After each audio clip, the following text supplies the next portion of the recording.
I can think of one or two things that are now or never, but we won't distract ourselves with those kind of thoughts because Malmsteen, and I'm not I'm no expert. I just like guitar driven music, think soloing is great, and to be honest, his earliest stuff, um, somewhere, it's not out right now. Somewhere I got one of his earliest bands. Is it Keel? Hold on a second. Duh. It's a Steeler. I forgot. It's up on the wall back up there. But I mean, going way back. Uh, Rising Force. Man, there's been a lot of water under the bridge or from the stage over the years. I mean, no disrespect to the artist or anyone involved. I'm thinking of the singer's name, I think. Um, all in all, I guess I'm just trying to look at other guitarists, escape from my guitarist is the best guitarist of them all. I mean, we got Paco, DeLucia, DeLucia. I'm not good with names. Uh, yeah, it might not be your style, but arguably one of the premier guitarists that's ever existed on the planet. It's not even my favorite. It's not a genre I listen to normally, but his abilities are incredible. I think this is the same way. I say you don't care for the classical influence and that stuff. That's not your, fave. It doesn't take away from the immense talent and uh, collection of music that's left behind. And I think that's what's cool to notice and remember. Um, you know, Driving anything behind a cult of personality to prop someone up just to, get more attention, I'm not a big fan of. And yeah, I don't know. It's always a name that is considered just one of the most exceptional guitarists ever. But then at the same time, I know tons of people ain't listening to none of it. So I just think the dude's awesome. Have always enjoyed his style of guitar and his abilities. And what the hell? Let's bring a little more to the channel.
Did he just say freedom isn't free? Oh, there was some stuff I could talk about. Some stuff is now or never. Weird.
That's cool. I liked it. I knew I was gonna like it. I think everything.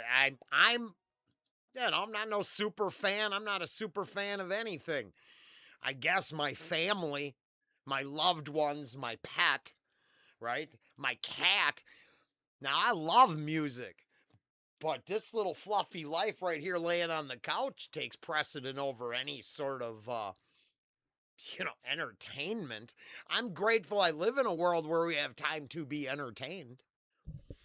And I'm going to use that as a segue to go find the lyrics and see if I heard what I heard. All right, never mind. I guess I'll have to wait for the album to come out. I asked AI and it literally just switched to Yes Man and, tried to give me a reach around as it was telling me what I wanted to hear. I already know the artist is rocking. I don't need AI to co-sign. I'm like, hey, can you figure out the lyrics? And they didn't want to. They didn't want to take a shot at it, and I got tired of trying. I thought I heard some pretty interesting lyrical content. I guess I'll wait for the album and check it out again, and go in that direction. Now or never. As I think it was driving, so for me, um, it was cool. I'd listen to that again. Every now and then I put on like Black Star or something like that. Uh, just Actually, it was funny. I was telling AI about it, and I'm sure it's not the best period of his career, but I liked Alcatraz, and the fact that both him and Vi played in that band, I just think is really cool. I very much liked those couple albums, and still listen to some of those tracks to this day. And you don't see anybody propping that up, but the guitar work and some of them songs are just fire. So I think you find what you like, you know, and you just keep it in your life. Put it on your forever playlist. If this guy's got a couple tracks on there, kudos to you. That's it for now. We're gonna move on to something else. Try to come back maybe when the lyrics are out and see if I heard what I heard. Because it could be now or never for a couple items in this world. Just at least to have a much more full blown discussion take place. But that's a personal opinion. What do I know? All opinions for entertainment purposes only. I don't know my ass from a hole in the ground. I just think, I just like the sound of my own voice. Later.